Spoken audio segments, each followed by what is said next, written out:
And on the brown note, as Jesus wanted more than 2,000 years ago to celebrate his own birth for some reason, given that he wouldn't have been born yet, to make arbitrary self-indulgent lists at this time of year, denoting our favourite music and movies of 2024, which happens every year on this show. And the list season, my favourite time of year, has begun with my top 20 albums of 2024 in a banner year for music, particularly across genres like alternative rock, with a lot of older school-esque acts delivering very strong records this year. And rap music had the best year for at least a decade. A lot of album-length projects, compared to recent years where I've struggled to even get one or two that were that exciting each year. Probably about 4 in the list at least, and there was plenty more beneath it. In fact, there were a lot of albums that I really liked this year that didn't make my list, unlike I think last year where I was struggling to fill 20. And following that, there will be my best and worst movies of the year in the next show next week, and the week after that will be the final new show of the year, my tracks of the year. Without further ado, my 20th album of the year, and one that I did give a little bit of criticism to not being as consistently powerful in its second half as it was its amazing first half. And that is the latest from Nick Cave and the Bad Seeds, called Wild God. And it's a tapering off of his grief period albums like Skeleton Tree and Ghosteen, which were masterpieces, with music that's sort of getting a little bit more universal and upbeat-ish. Still very much lyrically involved in themes of despair often, but a much more hopeful record. And I wouldn't mind betting that he goes a little bit more rock next time. But from Wild God, the excellent title track. It's the title track from the latest Nick Cave and the Bad Seeds album, starting the top 20 albums of the year off with the title track Wild God. At 19, Mahamadou Souleymane, professionally known as Mdou Mokhtar, if I've said that right, based in Niger, is a Tuareg musician, and I think up to album number 6, Funeral for Justice, was one of the great balls out rock records of the year. And from that, Oh France, from the album Funeral for Justice at number 19. Originally a guitarist and solo artist,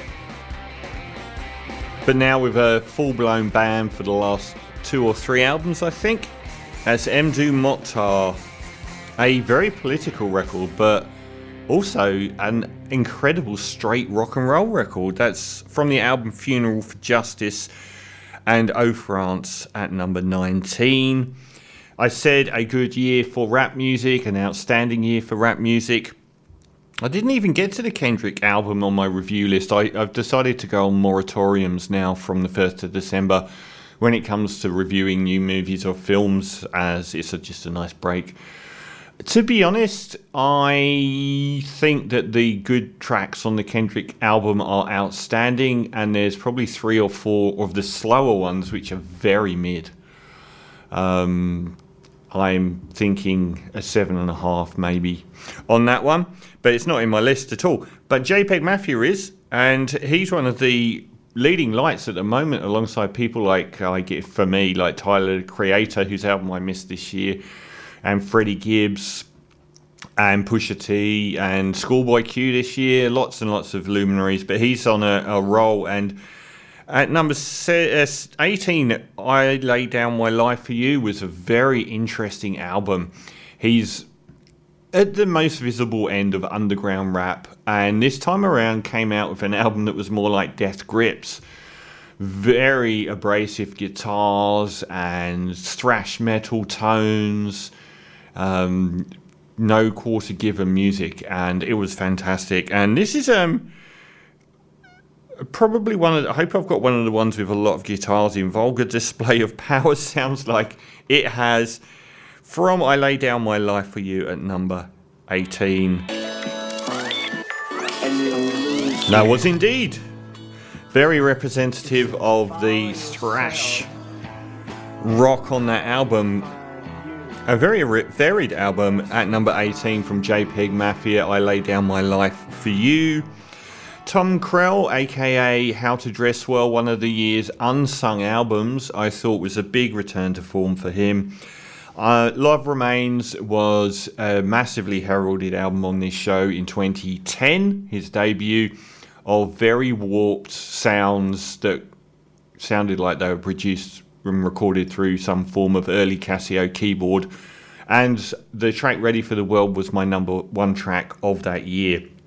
Total Loss was fantastic, but after that he went a bit R&B and a bit more ordinary, and I tuned out. But his incredibly ambitious and philosophical and wordy album that came out this year called I Am Toward You, it's one of those titles where I'm just saying toward. Very intelligent guy, very educationally very, very qualified. I think masters in something or other recently as well. I thought it was a very, very beautifully put together album that I gave a great review to. I Am Toward You at number 17, and Gas Station Against Blackened Hillside. Didn't get any love from anyone, and it should have. That was from How to Dress Well, Tom Krell's outfit of the last 15 years, and a real return to form for me with I Am Toward You. And that was Gas Station Against Blackened Hillside at number 17 in my albums of the year. I'll be doing my best and worst movies next week, and finally my tracks of the year after that. I saw that Pitchfork magazine did their tracks of the year today, and it was always going to be, I thought, a toss-up between the Charlie X CX Lord collab or the Not Like Us song by Kendrick, which did in fact win. But I did notice, given that Modern Pitchfork only cares about female solo pop and R&B acts, they followed the new template for Pitchfork magazine. Seems to be, if they're going to do a top 10, it's going to be 9 female pop solo R&B or pop acts, or one with one American rapper, and that's exactly what happened in both lists. But Kendrick did win that one. It's a year of win for him, isn't it? And it's going to be very interesting when Drake gets to Australia the day that Kendrick plays the Super Bowl, in one of the most visible cases of running away in modern history. At number 16, another rap album, this time from Newark, New Jersey native but anonymous rapper Mac Homie, who I've only got into in the last few years. My interest was piqued by him putting albums on, I think, Bandcamp or something, with a sale price of $1,500. Like, selling these albums as like works of art, which I thought was fantastic. Seems to be sort of circling closer to mainstream acceptance. Rich Ass Haitian was a brilliant album, and unlike the JPEG album from another fellow well-known underground rapper, it was a very, very listenable album. It wasn't challenging or abrasive like the Peggy one. And I can't say this word. I've tried. Let's see if I can say it. Antonio Mazia. I can't say the track name. It may contain swearing. At number 16, Rich Ass Haitian from Mac Homie. A definite woo vibe on that, and also Ganja Sufi, or whatever his name was, that has disappeared off the planet of the Earth. It was at number 16, Mac Homie and Rich Ass Haitian. At number 15, the Yorkshire band from the UK Yard Act debuted with The Overlord in 2022 and came back this year with a very strong album, Where's My Utopia, which was a very self-reflective, modern punk album of sorts, with some very interesting production choices and musical styles, broadening out their sound. And from that, at number 15, Grifter's Grief. Once in a lifetime. Hence he determined. Ain't that the truth, kid? Normally with these lists, I screw everything up so badly because I've got too much to fit into the show, and then I end up playing 10 seconds each of the top 5. I think I'm going to have the opposite problem today.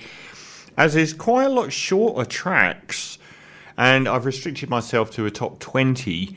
I'd say if the first 6 that we just played were pretty great albums, from here on in it would be pretty outstanding albums. At number 14, the goddess of alternative American rock music would probably have to be Kim Gordon of Sonic Youth. Since her and Thurston Moore, co-founder, divorced, Sonic Youth pretty much died. I wouldn't mind betting that they come back at some point. Especially how lucrative these reunion tours seem to be. But far from resting on her laurels into her 60s, her first album, I can't forget the name, about 3 years ago, was an outstanding avant-garde alternative record, and the equal of it was this year's The Collective. Outstanding record, abrasive, challenging, very, very interesting. I think I said at the time it was like an avant-garde hip-hop soundtrack that she'd used that I wouldn't mind someone like Danny Brown rapping over, from the sort of Atrocity Exhibition era Danny Brown. But from that, The Collective, at my 14th favourite album of the year, is I Don't Miss My Mind, Possible Sort. You're with Julian on the Brown Note, counting down my top 20 albums of 2024 next week movies.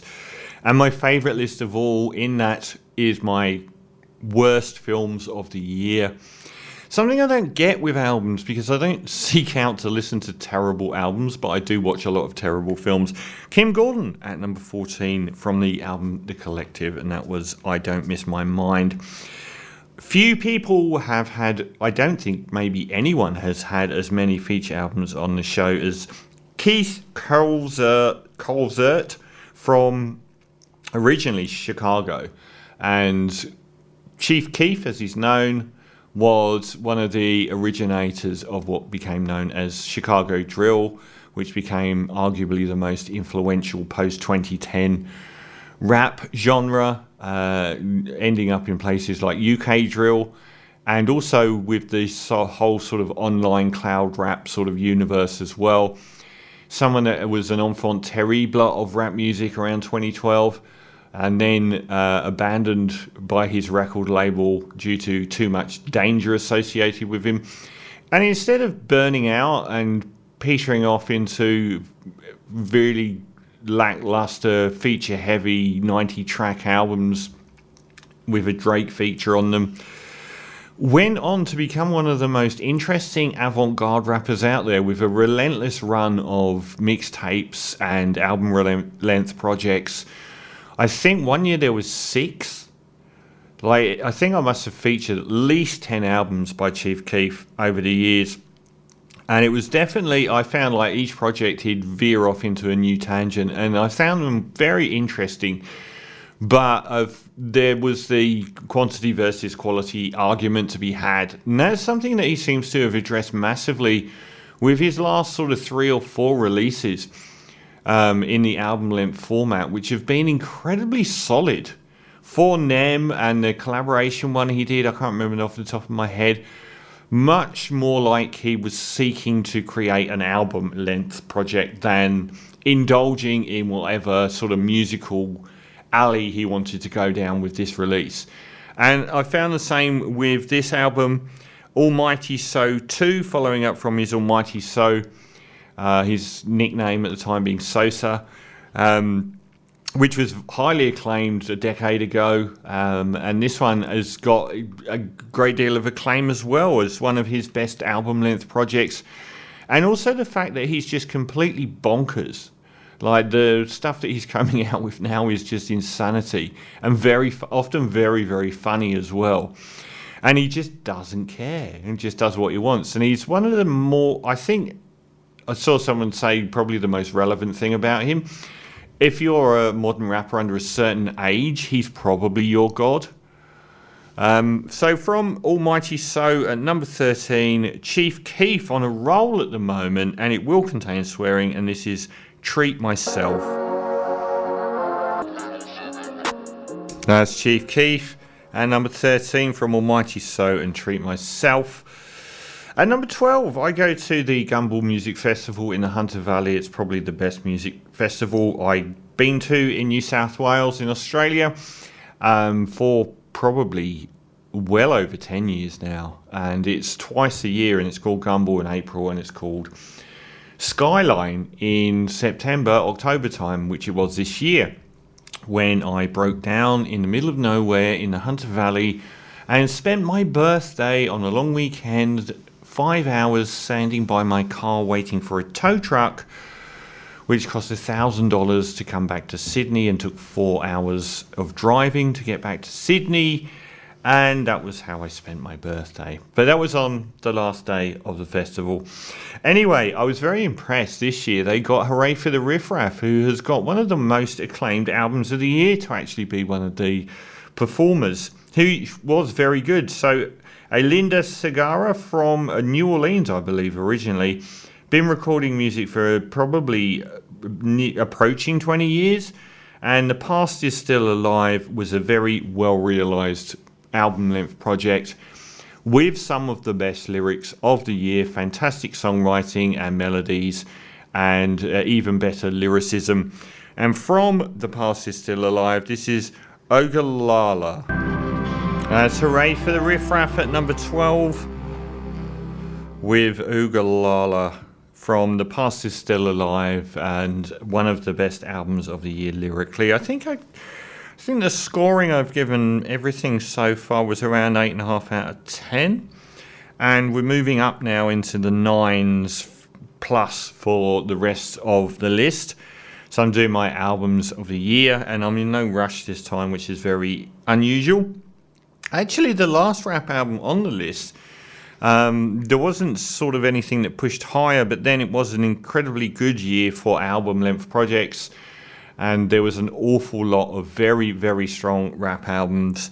Although in previous years there have been ones that have made it to like the top of the list. This is, I think, the highest one is Schoolboy Q, Quincy Matthew Harley, who I featured a lot on the show. Hasn't done much of note since the incredible run of Habits and Contradictions and Oxymoron around 2012 to 2014 and that whole era, and the Blank Face LP in 2016. I didn't really get much into Crash Talk from 2019, but Blue Lips, his return was a very sort of avant-garde and well realised and varied and abstract art project as a rap album, as shown by this track from Blue Lips at number 11. And this track, Blue Slides, could contain swearing. Sounds like Sade in the background there. Well, my timing isn't too bad this show. Normally it's dreadful on these list shows as I overstuff them. And it's approaching the halfway point, and I'm approaching the halfway point. Top, it's very post New Order, have been a lot, but post New Order from the late period New Order, I feel. Oxford's finest, I say that in full knowledge of the fact that Radiohead are from Oxford in the UK as well. That was Ride, one of my all-time favourite acts, and their rebirth has been very criminally underappreciated. And Interplay, the third album since their rebirth, and I've seen them 3 times in Sydney in the last 5 years. They keep coming over and playing at the Enmore, and it was terrific. No, really, really good. And that was from Interplay, which is their 7th studio album. I think they did 4, went away for 20 years, and then came back. And I think at their strongest, but as I said, Andy Bell could be out of the picture for a while, as he might be joining the live circus that is Oasis. At number 9, Sam Shepard. I featured on this show going back to around 2008, when his project Floating Points was releasing what at the time was sort of, I guess, UK bass music, post-dubstep music, a whole realm of artists like Zombie and Burial and Fortet, and all making completely different music, would sort of forment out of what was dubstep music in the UK before it became brutalized in America. And he was making this very sort of interesting and challenging beat-based music, and formed Eglo Records, and their release, their compilation album, is a absolute winner. And his own solo albums didn't really touch on his own music that he'd been releasing on the EPs very much. Very wide-ranging stuff, such as the Reflections, which was ambient music recorded in the Mojave Desert, and the very well-received Promises album with the late Pharaoh Saunders, a jazz legend, and the London Symphony Orchestra, was one of the most acclaimed albums of that era. Also plays with a full band, very talented musician outside of sort of electronic music production. And I think another one, like How to Dress Well, is a PhD in something or other. Well, Cascade this year, I think, was my highest ranked electronic music album of the year, and his most club-focused album, but it was also a very album-length project in that it mutated through various stages very, very well. And from that album, at number 9, from Cascade, is Birth 4000. It's Floating Points at number 9 with the album Cascade. Controversial-ish choice at number 8, which is that it's all old music, but it's never been released before, and it's part of a new release series. And earlier this year we lost Damo Suzuki, one of the most influential alternative rock vocalists of all time, from one of my favourite bands of all time, easy top 5 band, Can, from Germany, whose discography I then reviewed and put online, so you can look at my tribute to Damo Suzuki and Can, which goes on for at least half an hour from about, I don't know, April or maybe even earlier this year. So they've not been recording as a band, and most of them are now passed away, and sadly this year Damo Suzuki. But they've been releasing a run of albums that their fans, or one particular fan, had been recorded surreptitiously as bootlegs in the 70s, so far from between around 1972 and 1975. And like the band, a lot of those albums, I think there were 4 prior to this one, or maybe this was number 4, would feature them playing unintelligible music, and not unintelligible in that sense, but not referencing their albums to a great degree, or playing a song from one of their albums. That's not really how they rolled.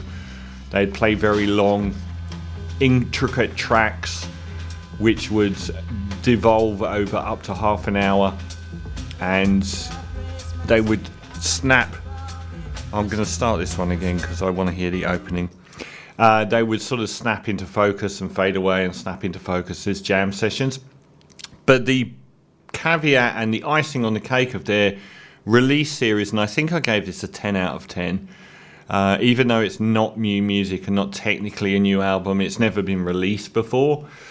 And they didn't release these live albums before because the technology wasn't there to bump the sound quality up enough, which it is now. So this one, I think 4 or 5 in the Can live release series was Live in Paris, 1973. The big caveat here was twofold. One, they're actually playing songs from Tego Mago and Egi Banyasi, their 2 probably finest albums, and I think maybe even one from Future Days. So 4 of the 5 tracks are actually real songs. And the other one is it's the first of the live release albums to feature any vocalist at all, and Damo Suzuki at that. So from that album, their most well-known song, Vitamin C. About halfway through the 14-minute live version of Vitamin C called Paris 73 Fünf, which I think is 5 in German, from German krautrock legends Can, and at 14 minutes on a Can live album from their new releases of, I think, 4 or 5 live albums that were bootlegs. That makes it one of the shortest tracks. The opening track on the album is 35 minutes long. And the colossus of krautrock that has proven incredibly influential over the years, and Live in Paris 1973 I gave a straight 10 to. It's the best of their live albums from that bootleg series, and released accidentally nearly in tandem with the passing of that singer Damo Suzuki. And few acts in the modern era have been more influenced by Can than Radiohead, and even more so the Radiohead offshoot The Smile, who recently released their second album of the year, a passable album called Cutouts. But the second album they released is The Smile, just Johnny Greenwood, a drummer, and Tom York. Wall of Eyes actually came out right at the start of the year and significantly improved on everything about their first album as The Smile, A Light for Attracting Attention, and was a superb album. And from that, Teleharmonic at number 7. Very well developed songs, very detailed sound stages on those songs, very cohesive, which I didn't think A Light for Attracting Attention really was. Definitely their high point of their 3 albums. At number 7, The Smile, and an early treat in January this year with Wall of Eyes, a fantastic album. And I think the remaining 6 albums in my countdown of my top 20 albums of the year were all at one point contenders for album of the year and would have been worthy winners of album of the year in a weaker year. So it really was a phenomenal year for album length projects. And at number 6, well, the reunion that we got versus the reunion that we want. I can't think of anything that would drive people into alternative rock or indie music circles wilder than Meg White and Jack White getting back together and doing a tour. I would go. I wouldn't care about anything. No one has ever been as effective a foil for a virtuoso genius like Jack White than Meg White, and the White Stripes I saw a few times live around like 2000 to 2004, and it just worked perfectly. I've seen him basically on YouTube live with his subsequent acts where he's surrounded by other virtuoso musicians, and it's just too messy. And him coming back this year with an album that began circling the news media as being sold or given away at live gigs really generated a lot of interest, because it was all the way back to sort of an early White Stripes rawness and sound.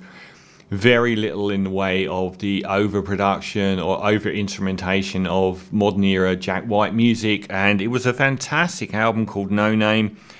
Real rock and roll, real garage, and it very much made people think back to those glory days of the early White Stripes, and from that, bless yourself. Jack White from the brilliant No Name at number 6 in my albums year, which means we're into the top 5, and all of my time increments have been on point. It's just gone 3/4 of the way through the show. So at number 5, an outstanding album. I think I gave it 9.5 out of 10. Vampire Weekend, never put a foot wrong. Vampire Weekend, their debut, Contra, Modern Vampires of the City, were all very acclaimed. Modern Vampires is still my favourite overall. Father of the Bride in 2019 saw them lose Rostam Batmanglij, who was regarded as one of the guys that brought this sort of college preppy indie rock band, a much more sort of interesting and ethnic sort of soundscape to their music, where they didn't just sound like they looked on paper. And that didn't go down very well, but they came back as a 3-piece. Only God Was Above Us earlier this year was absolutely outstanding in every direction. It was the most Vampire Weekend album. The songwriting was outstanding. The band's playing was phenomenal. And the interesting arrangements were just off the charts. It was an absolutely superb album. And from that, Mary Boone from my number 5 album of the year, Only God Was Above Us. That's at number 5, kicking off the top 5 Vampire Weekend, Only God Was Above Us, and Mary Boone. The most common picks for track of the year this year will probably be Charlie XCX and Lord. That feature with Lord on, and also her album Brat became a cultural phenomenon this year, likely to be most people's picks for album of the year. It's my fourth album of the year. I was always very dismissive of her, and I'm not sure that her previous music has even come close to being as all-encompassing as the album Brat.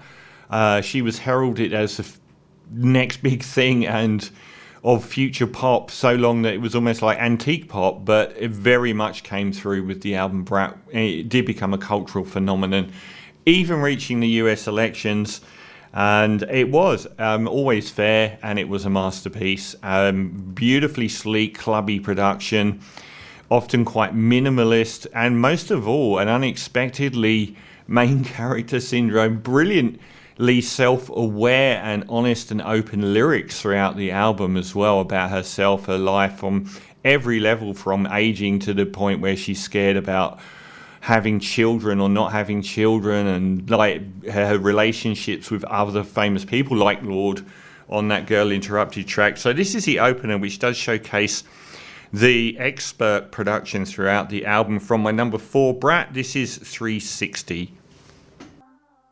At number 4, the all-conquering Brat from Charlie XCX, a truly magnificent pop album. And a very similar album from The Cure at number 3.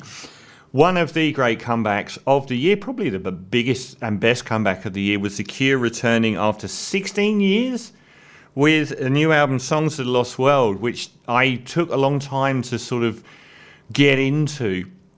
The opening track alone, which heralded the album I didn't even like, and is now one of my favourite tracks of the year. A morose, sometimes very horribly produced album, dealing in desperate themes of mortality and despair and lost love and aging, and it's just an absolute masterpiece, and was definitely in the running for album of the year. And from that, Drone No Drone, one of the most abrasive and upright tracks on a very stately funeral album. Songs of a Lost World at number 3 from The Cure. And it's an album that I've just liked a little bit more every single time I've heard it, and now rank her amongst one of their bests, even though it's got that horrible compressed production on a lot of the tracks. Songs of a Lost World at number 3 from The Cure. So only 2 left, and I feel like if that Cure album did get an awful lot of acclaim, the second album, my second album of the year, didn't get as much as it deserved. And I was looking through the list, and virtually everyone on this list is a veteran. From the likes of Nick Cave, Kim Gordon, Schoolboy Q, everyone's got multiple releases behind them. There's very few acts. There's like, look, Yard Act, I've only done 2 albums, but there's virtually no one else in the entire list that isn't in some way a veteran. And number 2, The Return, with, like Kim Gordon, hadn't recorded what could technically be called a solo album really until recently. This was her first solo album from Portishead's Beth Gibbons, who returned with a very post-Portishead 3 album, which was incredibly well written and just as despairing as the Cure album, on themes of mortality and lost love and aging. And the line that really stuck out from the album, the burden of life just won't leave me alone. Really dark stuff, incredibly intricate arrangements, and a very well-ranging album length project. It was a masterpiece. Lives Outgrown at number 2, and this floating on a moment. And then the week after, at number 1, the first album since Black Country New Roads, Ants From Up There, to get a 10 out of 10 for a new release, a completely new release album. And that was my joint album of the year about 3 years ago with Rosalia. That was my only joint one so far. But the Canadian post-rock band Godspeed You Black Emperor are my favourite instrumental band of all time, and they arrived in the mid-90s at the boon era of post-rock, with F sharp, A sharp, Infinity, still my favourite all-time